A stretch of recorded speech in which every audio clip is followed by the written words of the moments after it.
why should I value it? It seems like the most recent reason you've given me to value it is that we're made in the image of God. Absolutely. So we have kind of two issues there. The first issue is that I don't believe God exists. The second is that I'm not convinced that merely because someone was made in the image of God necessarily means it's wrong to kill them. Didn't you just say that animals were also made in the image of God? Oh, I said that, but I'm like, if God exists. Okay, if God exists. And if we are also made in the image. So if God doesn't So that's just like a side point. So where is the objectivity to value?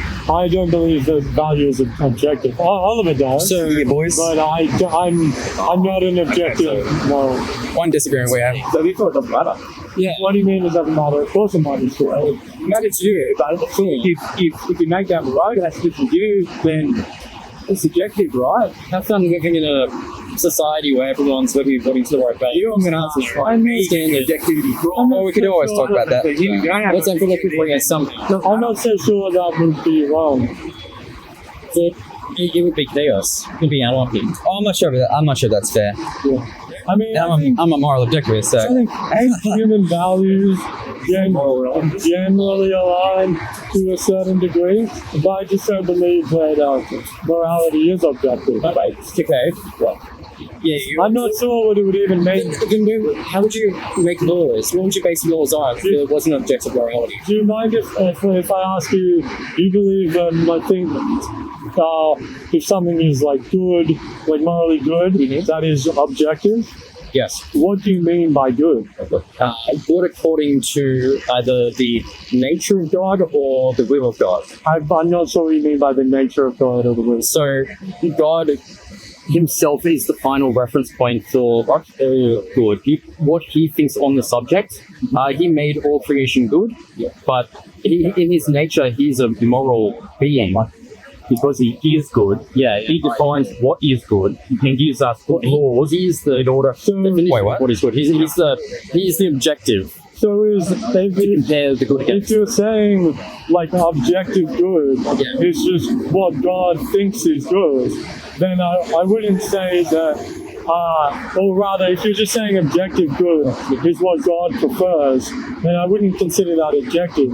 I'd say it's still based on preferences. Just that would be the case, unless that would be the case if God was mutable. If he changed, so what do you mean by mutable? Changing. Yeah. And if he was a preacher. But even if God's preferences can't be changed, he's still based in his preferences. They're based on his nature. They're based on his nature. His eternal, omnipotent nature. So his attributes aren't something that connect onto him. He is good. That is who he is. So good is essence. Okay. He can't be that which he is not. So good is not God's preferences. Good is God's nature. Yeah, nature. Yeah. Okay, what do you mean by God's nature? If something, just to be clear, if something is good, that something is like in God's nature. It is an analog. It is analogous. It is comparable. It is not. I'm not a pantheist, I don't believe that God is identifiable with creation, that you can. But there is something comparable between God's nature or his will, which is part of nature. It is correspondence. God made the world and he declared it good because he made it such. Sorry, I just don't want to waste time thinking, but it just seems quite unclear to me. So if something is good, do you mean that something is analogous to God? That's not really clear. Not that it's divine, but for example, let's say God is truth, therefore he doesn't lie, he cannot lie, therefore lying is bad. God is that doesn't make sense to me. God not being able to lie. Yeah. If we see that, sure. Let's not start another debate on that. And if we assume that God cannot lie, I don't see how that makes lying wrong. Because he's the God is good, and his message, right? Then you could say he's independent of God. That isn't what God is, what He has told us, revealed to us as good. Let me ask this point of clarification. Yeah. If something is good, does that mean that God is able to do it? Give me an example. Like God can, I don't know, lift that cigarette butt off the ground. Oh, okay. Therefore, lifting that cigarette butt off the ground is objectively good. And also, we can also speak about it in relation to correspondence to His revealed will. The will is part of the nature, right? That God's will I doesn't will do contradict His nature. desires. Yeah. But previously you said good is not just what God desires. Well, not in that you can separate that from His being. That's your good. I'm not super familiar with theology, so you might have to clarify. Okay, so we can talk about. It is of course difficult to speak about God precisely. Sure. When we speak of His nature, His will is kind of part of His nature, but it's an aspect of His nature. But God in His nature doesn't have parts. Like you can't, remove. So what I'm getting is like Distinctions. God's desire is an aspect of His nature. Yeah, like it's not in contradiction to His very nature. His nature does not change, of course. But He is revealed for mankind of His will for us is, and we call that the moral will. Right, but I'm not sure how that gets us in place to clarifying what you mean by good. What God is What God is. in the ethical dimension. And if we're speaking in the ethical or in terms of value, Moral value. look at God and He's the reference point. Maybe That doesn't really clarify. Like that's still very helpful for determiners. let me give it a crack. Okay. Like ignoring like the more foundational stuff. Something's good if and only if it's consistent with God's will or something. Yeah, that's difficult too. Right, but So like if killing's bad, it's because God doesn't want it to happen or something. would you say something is good if and only if it's consistent with God's desire? Yes. Yes. Okay. Well, the God is revealed will to us. But That's what He's telling us what is good here. And we are what He is good. We see the analogy of good in His revealed will to us. And we are to follow in that because it is good, because He defines what is good, right? And as we do good, we are like Him. Wait, that's sort of trivial then, right? Yeah, that's exactly what I said. There's a couple points there. One is that, like, I'm not sure that I would even really consider that objective because it's still based on desires. But even if I let that point go and say, It's based on who He is. His desires. Based on who He is, His very nature is being. You can't separate God. You can't separate it. It's based upon who He is. Because what we're thinking, and it is hard to grasp sometimes, people, and even Christians to think about it. We go, what is good, and some things we do good. Yeah. Like, what we do, right, it fluctuates. Yeah. And we can sometimes about it other times, their characteristics. Someone might say, you're a moral person, you're a good person, and then someone will go, you're a evil person. But that's not the case with God. With God, it is who He is. He is good. Okay. But I think you're saying that since God is a subject, therefore it is a subjective. Or it's dependent on His subject. Or, well, not even that. It's more like, because subjective morality is typically defined as sort of like stance dependent. So it's dependent.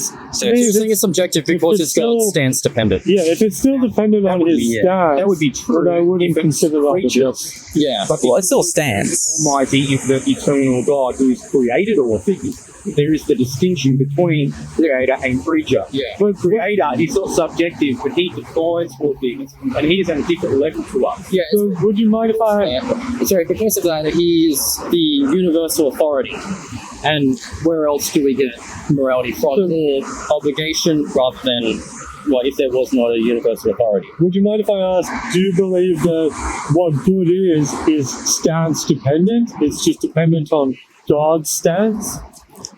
God's unchanging eternal stance. Yeah, you could say like there's one right subjective reality, and it's always the same. It doesn't change. Just to be like, it stands for like, But it's not like individualistic subjectivism or something. Just to be really clear, Gotcha. this isn't some gotcha. Just to be really clear, would you say morality is stance dependent? It's dependent on God's eternal, unchanging stance. What was the last word you said?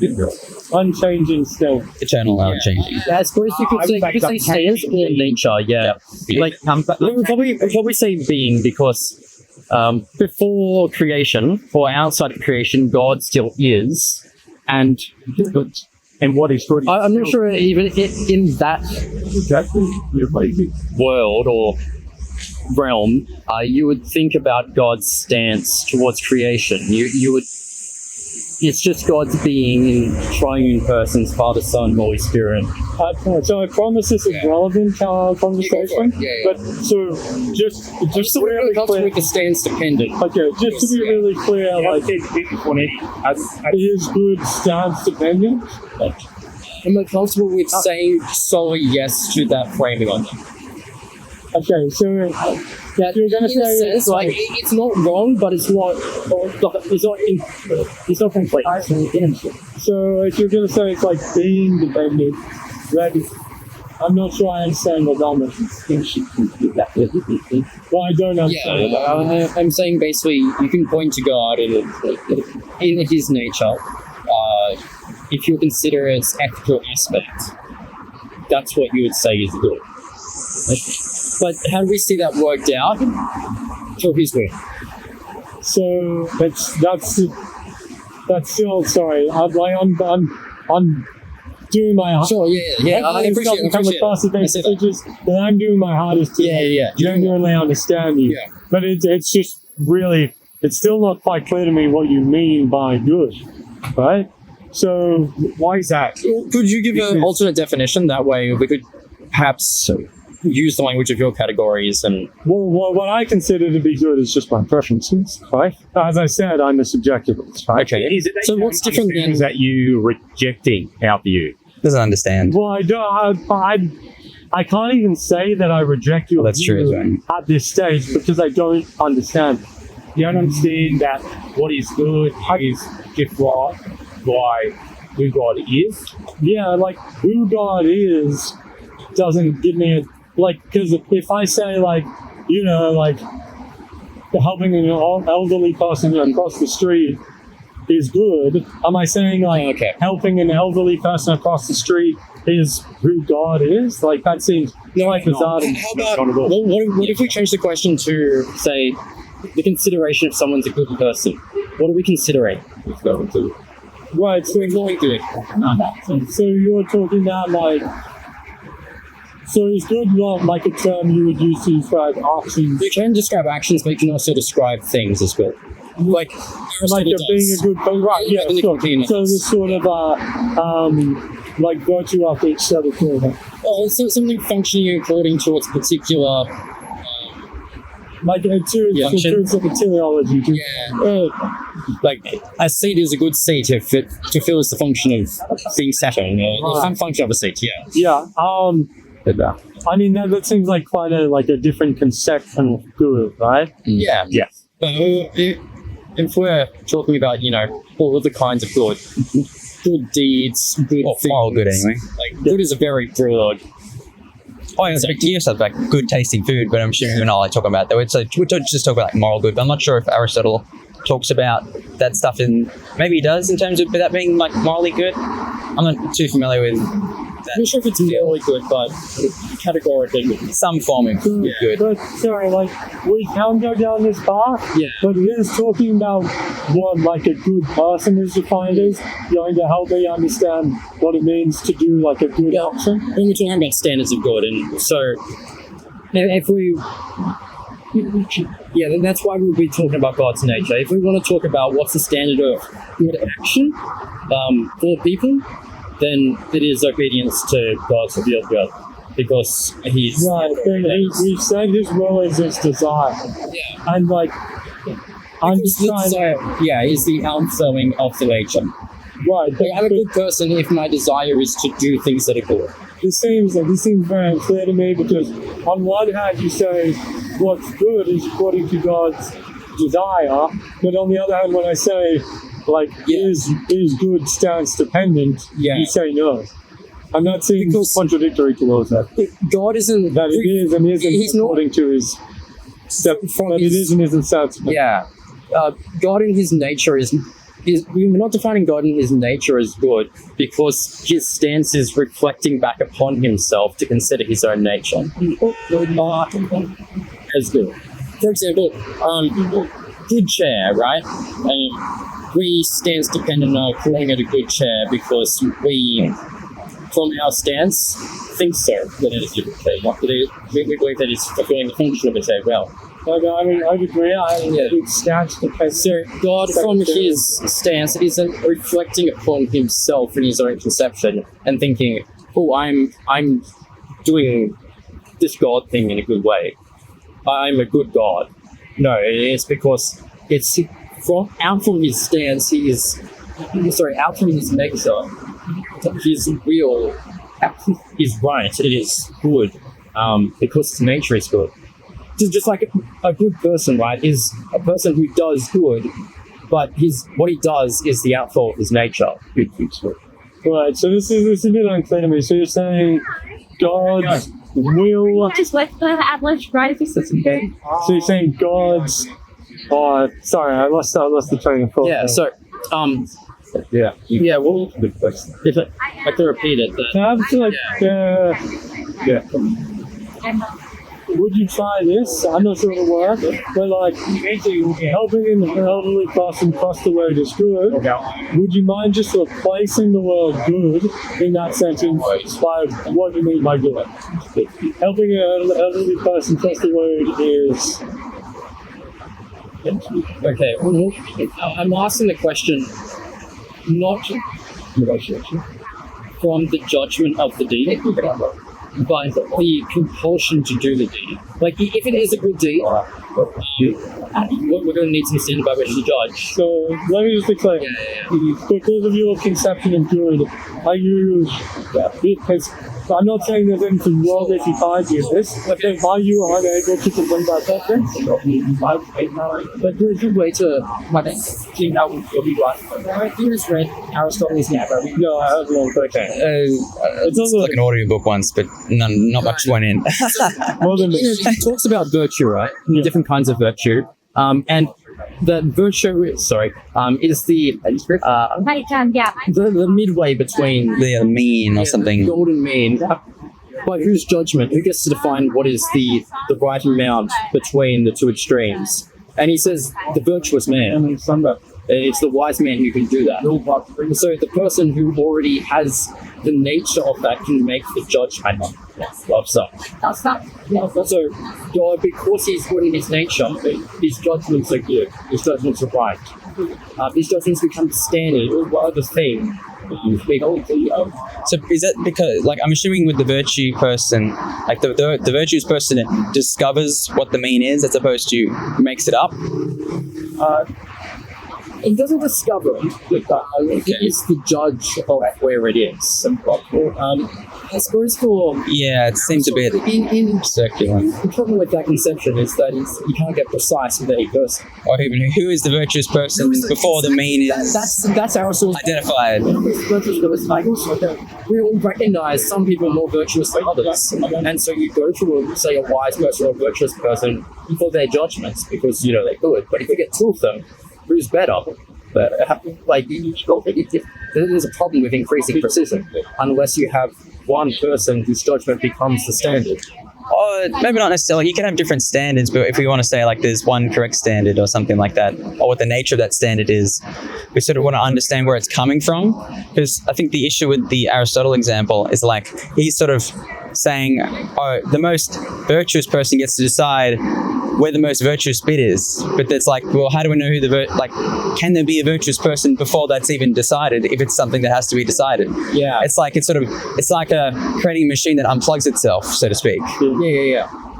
But we're understanding the concept of what Aristotle was saying, that there is a virtuous person who, by his virtue, is able to judge.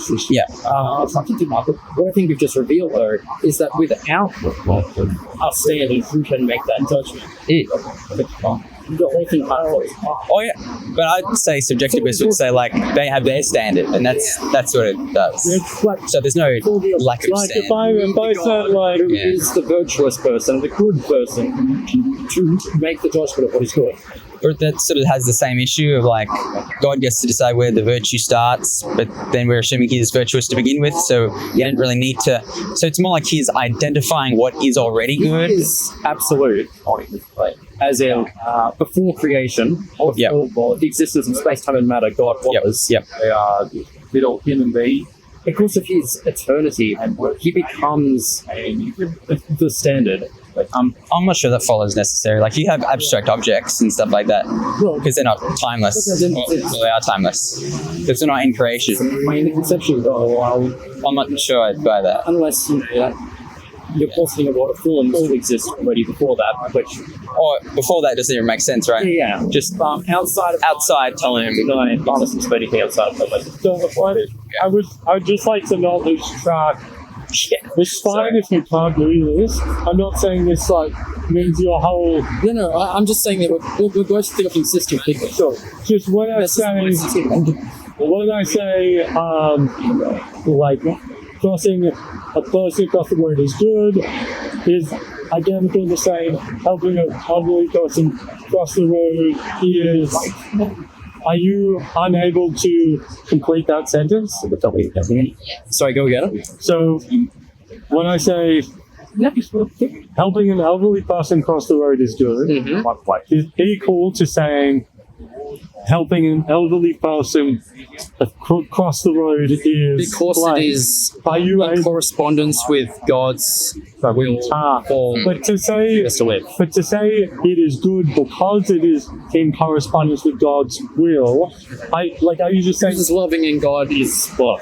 so? I'm helping an elderly person cross the road is God's will. In correspondence with God's will.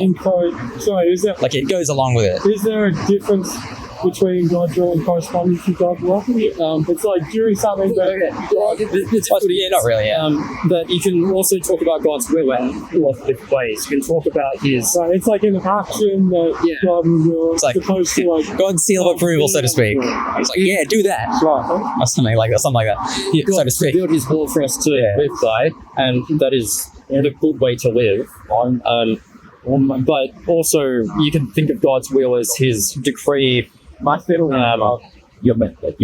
which he, determines whatsoever will come to pass in time. Predestination for knowledge. I do have a job. This is my job. After. That's part of it. So you can think about the will in two different ways. So that's why I'm using that specific language, just to talk about moral law, because God has decreed that sin would come into the world, and that bad things would happen. So on the correspondence point, he's saying helping an elderly person cross the road is it's in accordance with God's will. It's according to God's law, which is God's revealed will. But it's also in correspondence with his nature, because it is a loving thing to do. And God in his nature is loving. So it's I feel like it's maybe loving is good. become less clear. Because previously we were saying it was his desire. And now maybe it's good. Sorry. Both his desire and his what else? And his nature. So I suppose is it good because it's loving, or does God say we should do these things because he is loving? And they're good because he said it. They're good because that's what he is, and he says to do it because that's His nature. Yeah. So because God is loving, he tells us to be loving. And that's consistent. Helping the elderly person cross the road is in God's will and in God's nature. Yeah. Would you say that is equal to saying helping and making trusting helping us good? Yeah, that's right. Well, I feel like we're kind of almost there. Yeah. Would you mind clearing up what it means for an action to be in God's nature? They just actually well. Sure. So, action to be in God's nature, it's in correspondence with His nature. Since we're the image of God, we're Being correspondent, is that similar to say, like in accordance with? yeah, there's a correspondence between His being and ours.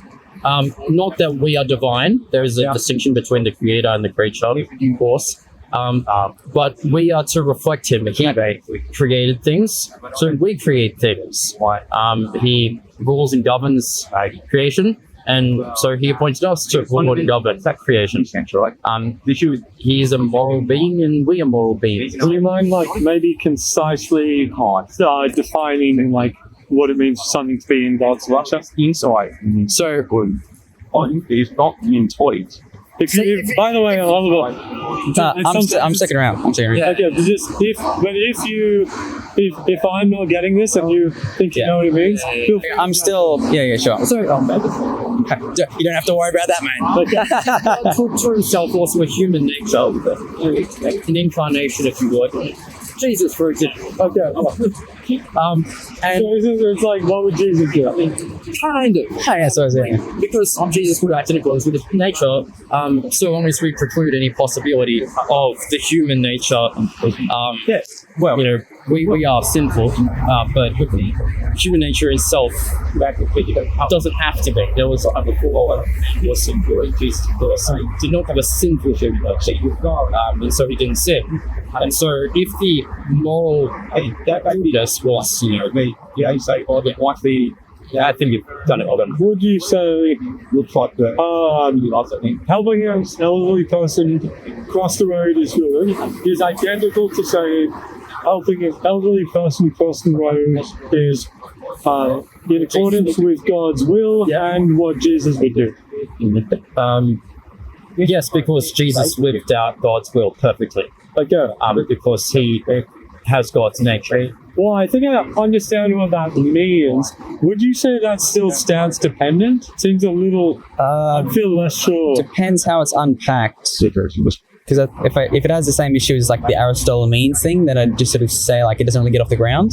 Because it's like, suppose there's like a moral fact that says, being loving is the best sort of thing, and that's like independent of God. Then God knows that, and then He tells us to be loving because He knows all the stuff. That's where, as opposed to He invents morality or something. Because there is no loving outside of God. What Jesus would do isn't necessarily.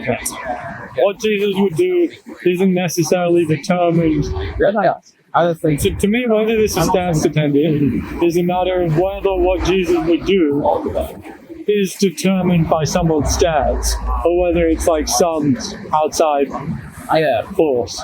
So how do we determine what Jesus would do? You said it's because He acts in perfect accordance with God's will, which is His desires. So that's, if it's just Him acting in accordance with God's will, then it still seems stance dependent. It's what I'm saying. I think where the stance dependency kind of breaks down is because, as you were saying, that there is no external conception of good apart from God. Like, if we're thinking that there is any good that can exist apart from God, then I reject that. But we already rejected, Like, I categorically reject that idea. That there is nothing else. Like saying before creation, all that exists is God. There is no concept of good, of love, of any other virtue or good that you can conceive of outside of God's own essence of nature.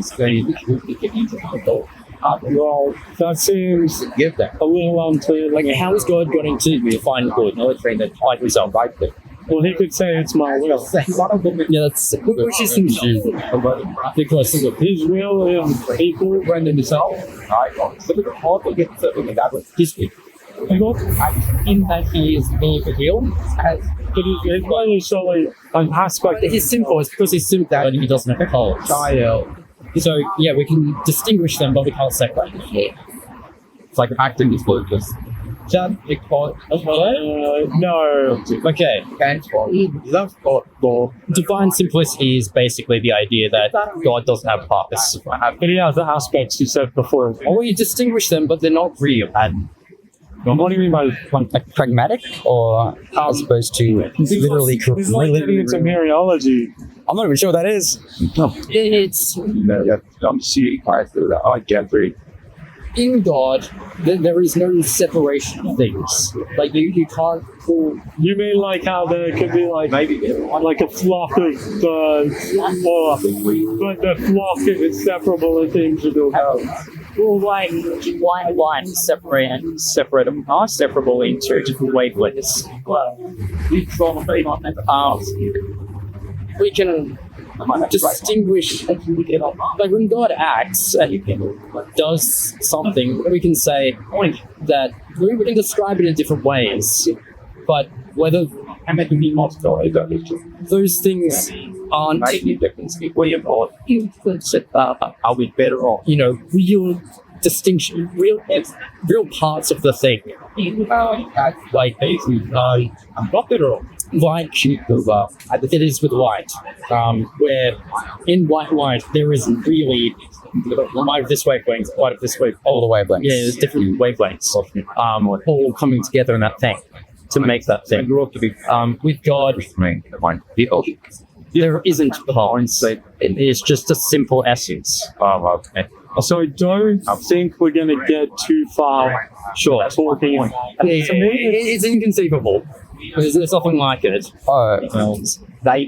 Is it like contradictory sort of thing? It's not And we contradictory. deal with that, or I was just asking. I'm not as opposed to saying that it is. I'm just saying, Yeah. checking just to see if you did think it was. It's sort We of saying, distinguish them, but we can't feel. like he's got bits that make him up, but it doesn't make sense to, like. Well, he doesn't have bits that make him up. Okay, That's what like he's got like we can describe him in different ways, but what we're describing is the one divine essence. So when we say that God is loving, we're not saying that there is a part of God that is odd and a part of God that is just, but the essence of God is love. The essence of God is just. The essence of God is eternal. okay, Right. You could even absolutize it. Is eternity. So right now we're still on the question of how we would determine what Jesus was doing. All the moral law that is revealed, through in conscience and nature, especially revealed, like the Ten Commandments, the moral law. Jesus would follow, more than the Ten Commandments, right? But Jesus would follow the moral law. But it's, similar to that. Yeah, What is the moral law? God's revealed will for mankind. Okay, but that kind of seems like good is God's will and what Jesus would do, which is God's will. She might not believe that. So I'm not, like, it may be what Jesus would do, but I'm not sure we need anything more than God's will. One thing is equal. No. And God's will is what God's designed, what God desires, right? Then, as far as I understand all those words, it seems like morality is stance dependent. but only on God. Yeah, just to make sure to clarify On that. Yeah. God, eternal, unchanging. So I think you understand my position enough. Okay, good. That if we went with it enough, Just say it really clearly. I think all the language is cleared up. Would you say morality is stance dependent? Okay. On So big asterisks on there. Only one dude gets to determine it. but just it stands dependent on the absolute divine. Yeah. so morality is stance dependent. I think we're now saying that morality is rather than goodness. I think we're saying that something. Did we say good? Oh, sorry.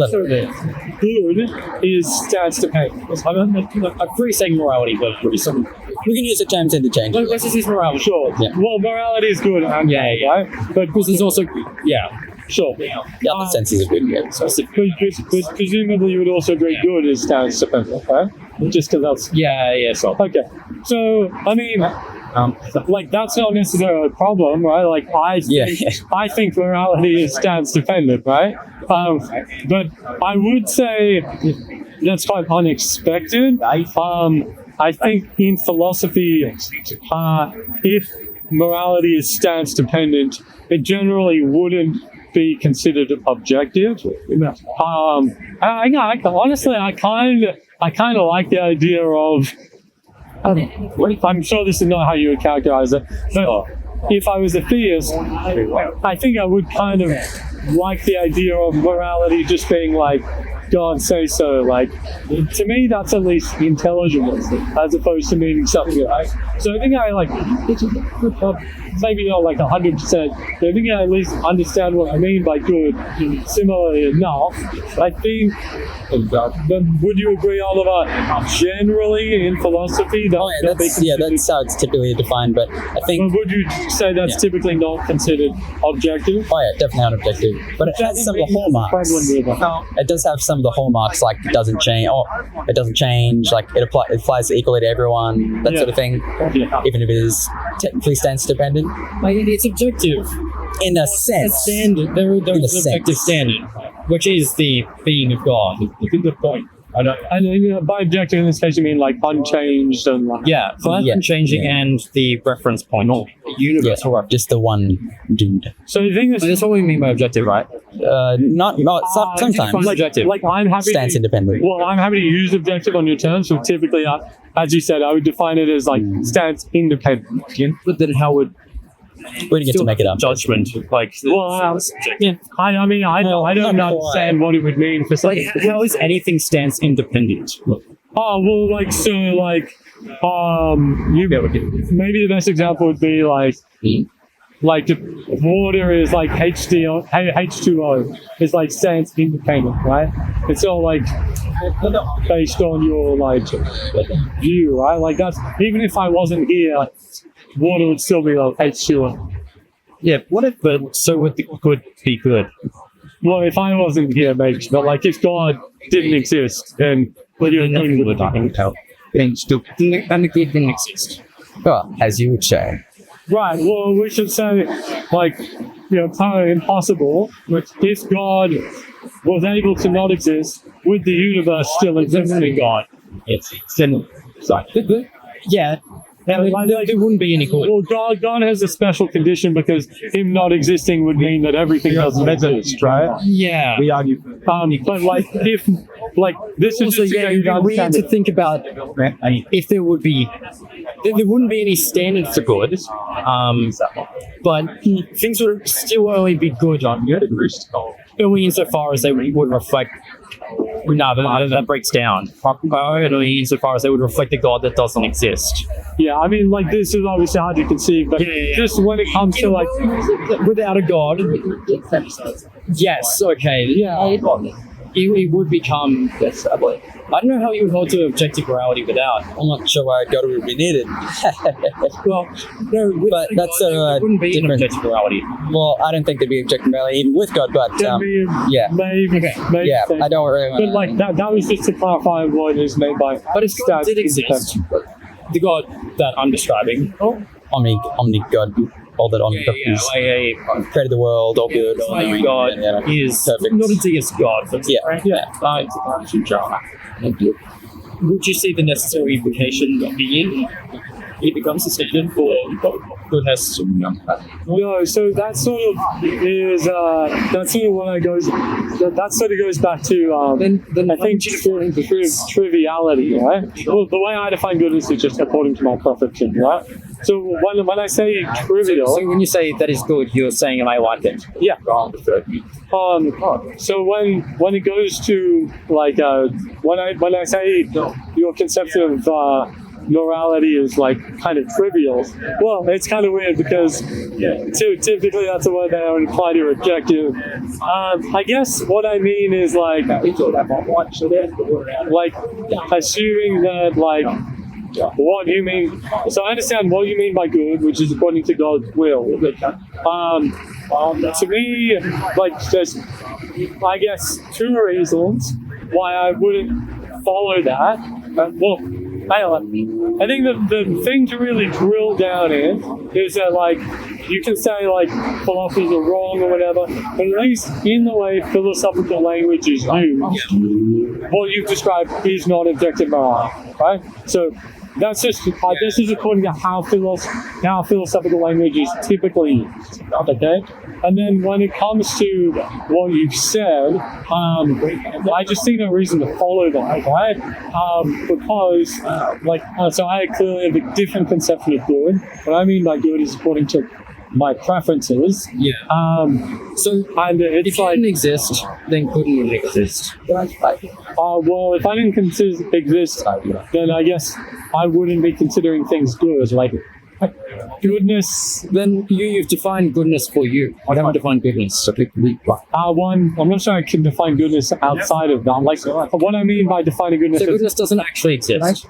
Well, I mean, I think my preferences exist. Right? Preferences exist. And I consider them it exists in your head.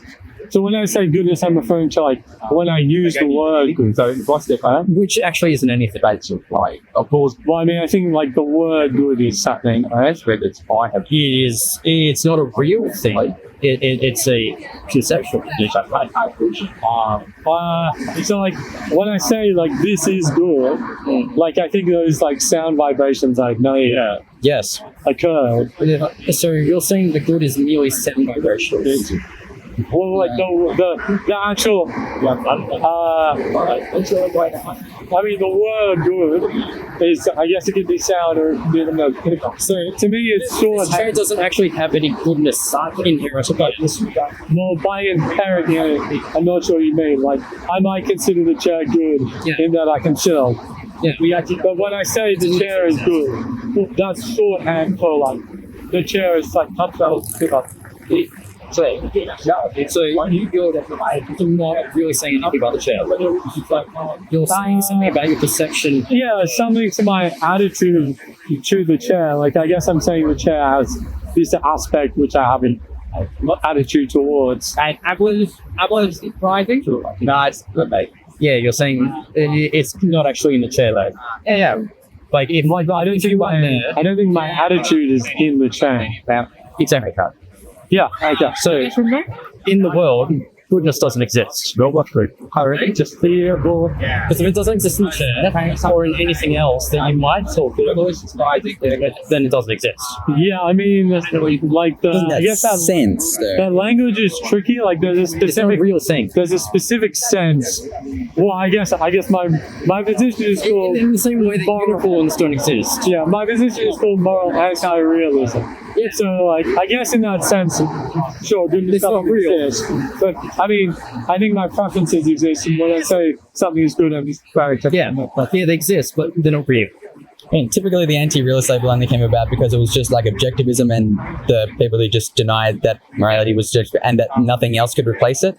So it was like anti-real in that sense, but then these other anti-realists, like, I suppose Martin would call them, came along. They're like, oh no, we think it's real. We're just thinking it's totally different to what you guys are thinking about. Yeah. We think it's preferences as opposed to, say, like God's commands or some sort of objective fact out there or something like that. Something within... So like anti-realist is somewhat of a misleading label sometimes, because I think you want to say is like, well, I guess I think the good's not in the chair, but it still exists in a different sense, like a projection onto the world. I think a better term would be like non-realist. So, anti-realist is applies like not objectivist, anti-objectivism almost. Yeah, I suppose. Sure. Yeah. What are you really saying about the chair when you say that it is good? Yeah. I'm saying there's like either gone on that. Well, the context is kind of dependent, right? Like if I say, oh, I need something to sit on, and you're like, oh, is this chair good? I might be saying, yeah, like, yeah, bring that chair. But if I'm saying, like, that's suitability or yeah, like, to me, when I use good in language, it's going to be dependent on context. But if I say, like, an action is good, then I'm saying, like, I have preference towards that action. If I'm saying, like, an object is good, I'm probably saying I like that object. yeah. Like, in general. You said talking about yourself in that respect when you said Yeah. So, when you... If we say extended it out to beauty, we would say the same thing about beauty. Yeah, I think... I guess it's... Well, I guess it's... Nothing's objectively beautiful. Yeah. It's just okay. But So that's all matter probably, of taste. yeah, that's probably like more understandable, right? Like, I think, obviously, I don't know about your position. Certain people think that beauty is objective, but like it's easy to understand how like beauty could be subjective, right? Yeah. So that's similarly applicable to my view on morality. Yeah. So, okay. My issue with that is that nobody lives like that. So, say if I took your phone. This is a great example. it's fine. No, next one. You would say, don't do that, it's not good. You'd really be saying, I don't like that you're doing that. Yes. And why should I care? Why should you? I just got on the phone. You might not. Yeah. Great. So, I mean, if you're asking why should you care, but you expect me not to. if there's potentially, It's advantageous for me to do that. like, yeah, what I would say if I was arguing with you when you should take the phone, I would try and understand your morality and see if like not taking the phone is actually Convinced me by my morality. But if But if everyone held your view of morality, I just said I'll send you a message. I think I can clarify slightly. yeah, sure. It's entirely possible, on my view, Yeah. that it might just be entailed by your morality that it's not wrong to take the phone, or even that it's good to take the phone. How? Sorry. Why? How? Well, if what you mean by good is just like whatever serves you, and you don't care about like getting caught up in the action. I'm using a subjectivist one, so that there's no onus in the deed of that, but it's really just a statement of preference. Yes. Well, you're asking me how could it be good for you to take the phone? I suppose the question is more like, why should other people respect your preferences? And I think you want to say they don't. Well, they might respect my preferences. They might have their own preferences to do it. I also have a preference for like respecting people's preferences to a degree, depending on what they are. Yeah. Well, that's good for me, but But like, it's You seem like a nice guy. You probably don't want to steal his phone. I actually prefer that I'm not out here with a sign. I'm not respecting their preferences. So you prefer to be so. But I don't want to lie. You can do that. it's. Okay, I'm not sure if I'm answering the right question here, but I would say like it's at least like conceivably possible to me that like goodness, what you mean by goodness, your idea of goodness could just be like having as many phones as possible right now. Yeah. And in which case, it would make sense for you to take It would be objectively advantageous for me to have at least one. Yeah, I don't think I'm accepting. I mean, if you can guess the passcode. It's already unlocked, so I can always reset it. Actually, you can film with it being locked. Yeah, you can do. Yeah. Sorry, maybe could you ask the question again? My point is that you don't live like that. You don't live as if that's the case. At least you're hoping that people don't think I mean, it's the case. I follow my preferences, of course. Yeah.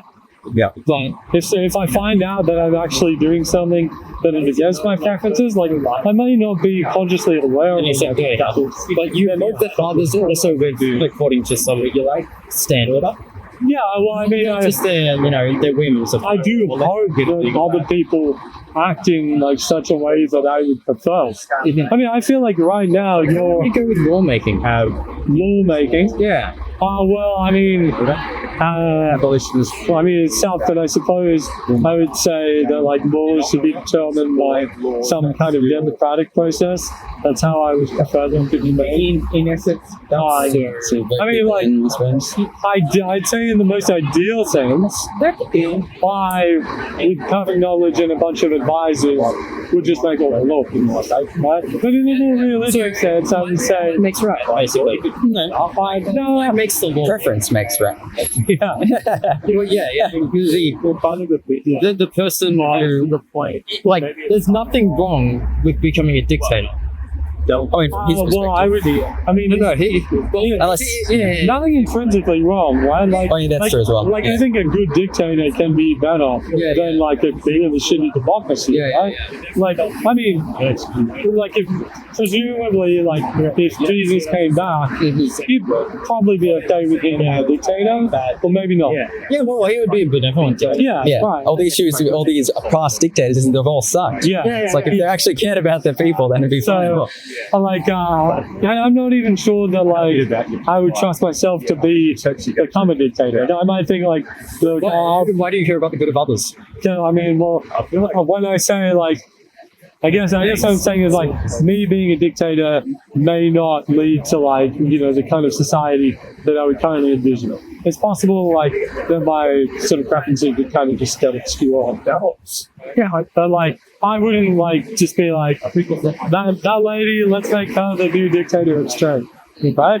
But like but if I knew that lady is going to be like a really great dictator, then it seems like we're kind of in agreement on that. Preferences and your preferences, like pretty much exactly. Yeah. Like, I mean, at least to such a degree that they're like being followed more than their current agents, right?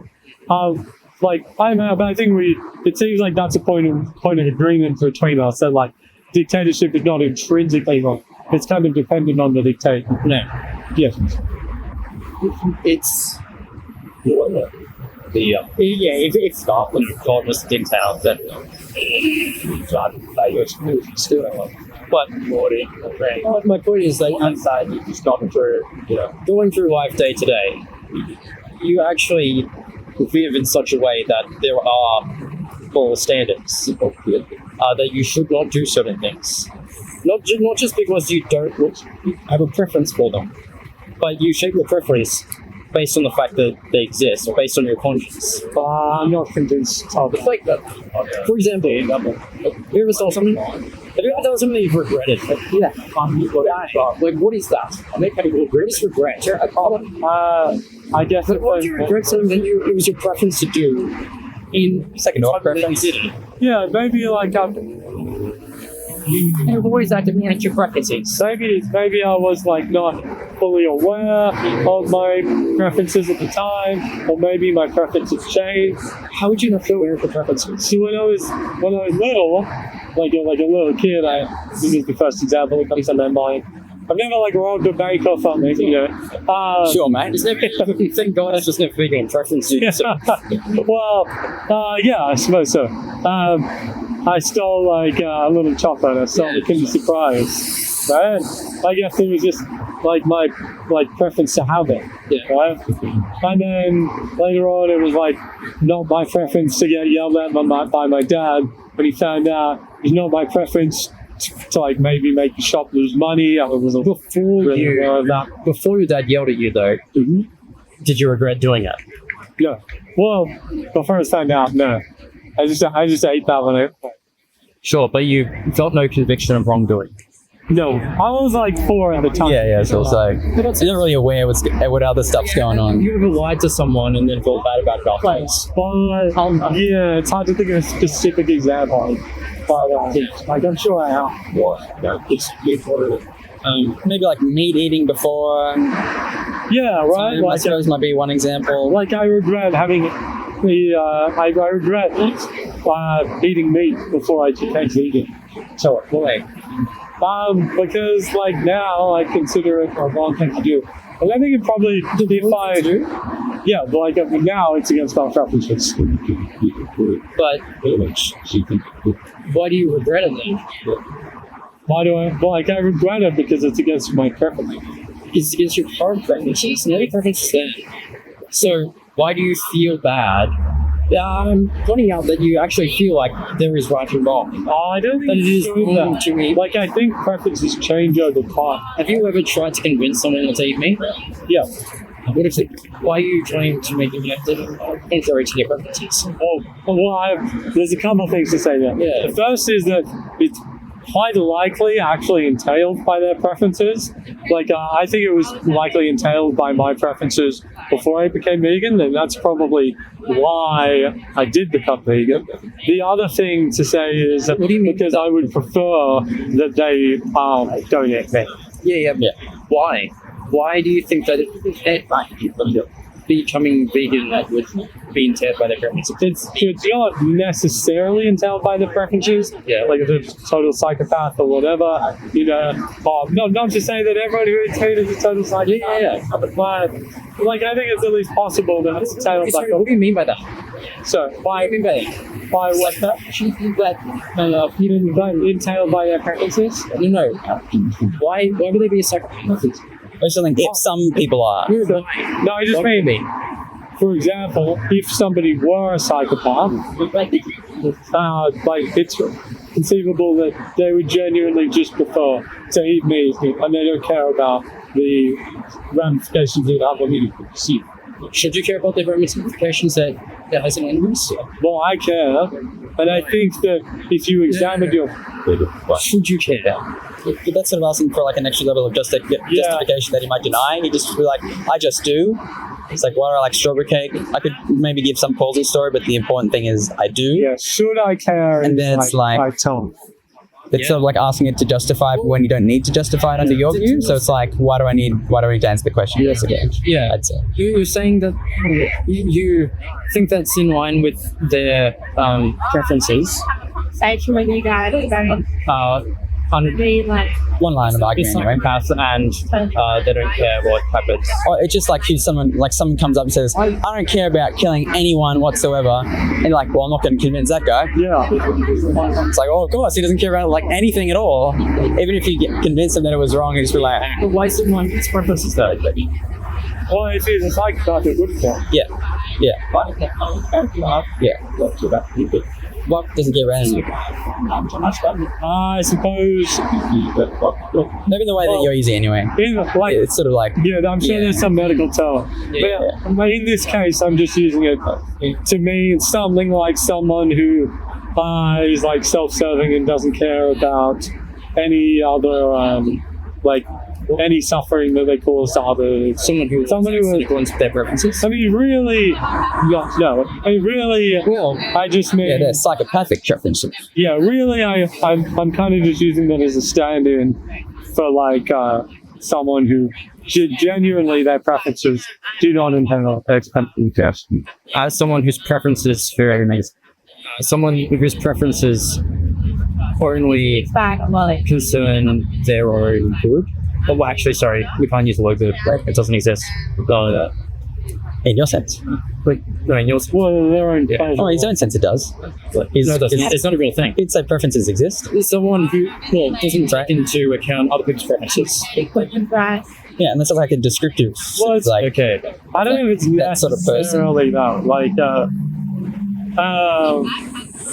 like, that's probably not what a psychopath really is, but that's like typically how we might refer to it. It's like, oh, that guy was a psychopath. He didn't care about anyone else except himself or something. I mean, like, I guess like a psychopath is like medically defined as like lacking empathy and stuff. Yeah. Like it's But they like can still do logically things and- possible that a psychopath would like go vegan because they like just care about like the way it makes them feel. But it's hard to imagine that it would make them feel bad if they like lacked empathy. But yeah, you're saying that you have to convince someone that something is already in line with their preferences.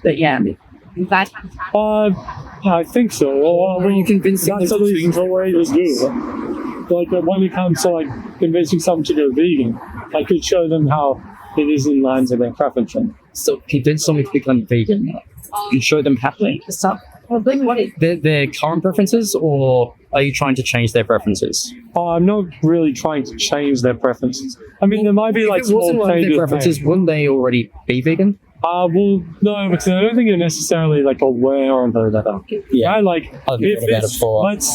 maybe this isn't the best example, but let's say like this, I can see this tree, you can't see it. Or like you might have a preference to like step out of the side if that branch is going to fall on you. But if I say, hey, that branch is going to fall on you, now you're like aware of that thing. So, I don't know, does that make sense? And they might even have like some sort of, they might have some defense in their head that they think works, but then you actually Yeah, you might dismantle think, it. You're like, like, oh, it's actually I not see, I was cool. mistaken. Or something like that. And then Something they like that. say like, oh no, like you really can't see. Is it like an act of Something like USD. There seems to be deflating preference and well-being there. I know, yeah. Because like, well-being. Maybe it depends what you mean by well-being. But by well-being, I essentially, I mean like hedonic pleasure. Yeah. Or like freedom from hedonic disutility. Like, how would someone have a non-conscious preference of being a vegan when they consciously prefer meat? Well, I suppose it might be like entailed by their preference. Like if they have a just a really basic example, we can get into a more detailed example if it would be helpful. But a really basic example would be like, oh, I don't want to eat any animals, and they don't know that this sausage they're eating is an animal. Yeah. So if they're ignorant, It seems like that seems like very few people. Oh, but it was just painting an That example. was just one example. If you've got a more complex example, Okay, sure. let's hear it. Like, yeah, I mean, I'm hesitant to just like, Very few people that are eating meat and not knowing that they're animals, and they're probably all under the age of 10. yeah, okay, sure. Well, like, you might. Okay, I think like a still basic example that might work is like, have you ever seen the film Dominion? That's Bailey. Have you seen a film? Well, I'm like shameless plug. It's worth watching. It's free online. It's an all. It's about how animals are found in a safe, right? Yeah. So someone might have a preference against like basically like lifelong torture of a cow and then funding that torture, right? But then they're not really aware that when they buy a steak, that's what's happening. Sure. Right? They're not aware of the fact that like when they, or maybe they have some vague idea but they haven't seen it, it's not developed. Yeah. And then once they see this film, Dominion, Yeah, sure. they make the connection. Holy shit, when they go to college and find steak, they become some response. So they have fund this abuse. Sure. Right? Yeah. So the preference comes from. You people come to our campus. Yeah. You got kicked off last time. You're too cowardly to go onto the campus and start. It's fucking rancid. You come on here. No, you fucking come on here and you talk about children's rights. Why are you out there trying to get single mothers payments? Hold up. Why are you out there trying to get you hold up? Why are you out there trying to get payments for people who work in the underpaid feminized industries to come up? Why are you for children? Why are you? You don't give a fuck about children and you got kicked off. Why are you talking about? You're a fucking coward. That's why you come out here. I'm back you again. Hey, you're back here at the front because he kicked you off. I was like, you can't come. You know you're not popular on campus. You don't give a fuck about the children. Yeah, you give a fuck. You don't.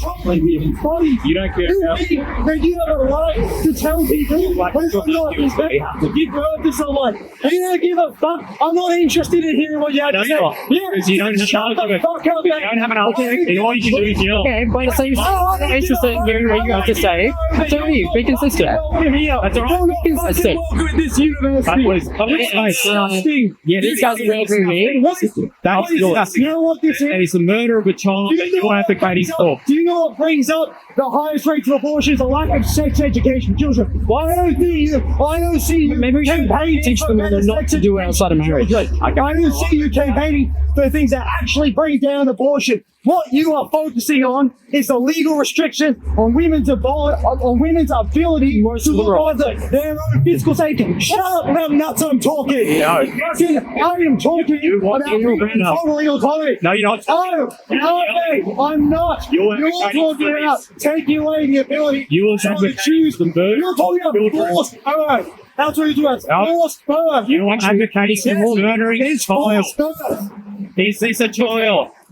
Sticking around. That's a natural process. Piece of rubber is it as a Jewish idiot. And now you're here as what they you fuck off and I hope you fucking People surrounded here. yeah, disgusting. That was your discussion. Oh, the left today. No, it isn't. The argument is about primary or company. is yell. Do you think someone who Hey, man. gets pregnant should be forced to give birth? Your answer is yes. That is the answer. That is the question. So I don't give a fuck about the rest of it. If someone gets in a car crash, if I fucking T-bone someone, shut up, mate. If I get in a T-bone fucking car crash, even if I'm at fucking fault and it's my fault, you can't force me to hook that person up to them to say that creates a Hey, violinist example. Very good. I have to make rest assured. No, you fucking don't. Okay, so you have no moral responsibility for your actions. You're such a fuckwit. It's I'm not going to take moral. I do think car crash is not the best example. like gross. I think I think you would sort of feel like should do something. what the hell are you talking about? Listen, and you'll find out. I mean, personally, I'm against the science to say that if you hit someone with your car, and the only way to save their life is Oh yeah, you gotta do it. Yeah. As opposed to someone else crashes their car, they find you, they get out of your car, mate. Yeah. Like you in. You're like, what? I don't have to stay attached. that's the argument on you. Look at that. You know what I asked? Two crazy like that. It's not that It's in some good people. It is, but yeah, they've shown themselves who they are. And I'm taking afterwards. And then, you know, it's so attractive. Why are you like recording this? Oh, we're having a conversation. Engagement. Hour and 30 minutes. You're not. If you want to have a debate, You just like that and Yeah, man. I'm like, hey, we should have two working guys over here. Let's have a chat. engage in a proper conversation about the actual topic you're discussing. And they do. Like, I'm taking a philosophy course. We did exactly that. I mean, I still use just a loud word, but I just saw this. I'm surely both of you guys can attest to the fact that people are capable of having very rational conversations about it. Like, I happen to look like people. Yeah.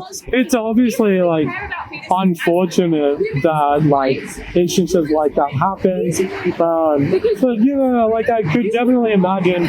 I'm not saying it would be the same amount of frequency or more or less, but I could definitely imagine that if I went to like a pro-life rally and was like, you know, abortion is chill, people would be yelling at you, right? So, Yeah, it depends who you're talking I'm to. not sure. Yeah, I'm not sure how much we can assume.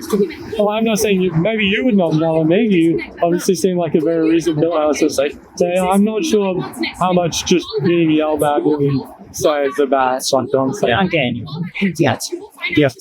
No, just go with the no uterus, no opinion. That's yeah. Well, actually, even if you have a uterus and the right opinions, if you want a wife here, yeah. Oh dear. Yeah. Yeah. Lots of problems with that. Yeah. well, I think what we've discovered in our conversation is that we fundamentally have a different conception of what good is. Yeah, like when you say that you shouldn't murder a child, what I'm really saying is not just it is my preference that you don't murder a child. I'm saying that it's an evil thing to do. So I'm Outside of pretty God's. happy to like start wrapping up. Yeah. I think We went through like a million different topics. we got a pretty good understanding of each other. Yeah, like, would you say that my position is consistent? That I wouldn't say that. Yeah, I would definitely say it's consistent. But I don't think it's coherent with the way that the world actually is and the way that people actually. right? That's like if we assume the existence of God or something. Yeah. But you'd likely have to convince me that God exists and convince me that I should follow God's will, which probably wouldn't be too hard if you did the first one. It's just like, you know, you'll burn in hell for eternity. If I knew God existed and I would, you know, suffer for doing that, I would follow his will. Yeah. Do what he says. You're fire for you, mate. You'd also have to convince me that abortion is against God's will, which I imagine that you have the biblical knowledge just to do that. But God can lie. So, Well, yeah, true. depending on the You'd area. also have to convince me that God is done, which is sort of entailed by Before you go, have you ever seen C.S. Lewis? yeah, he wrote the Chronicles of Narnia? Yeah.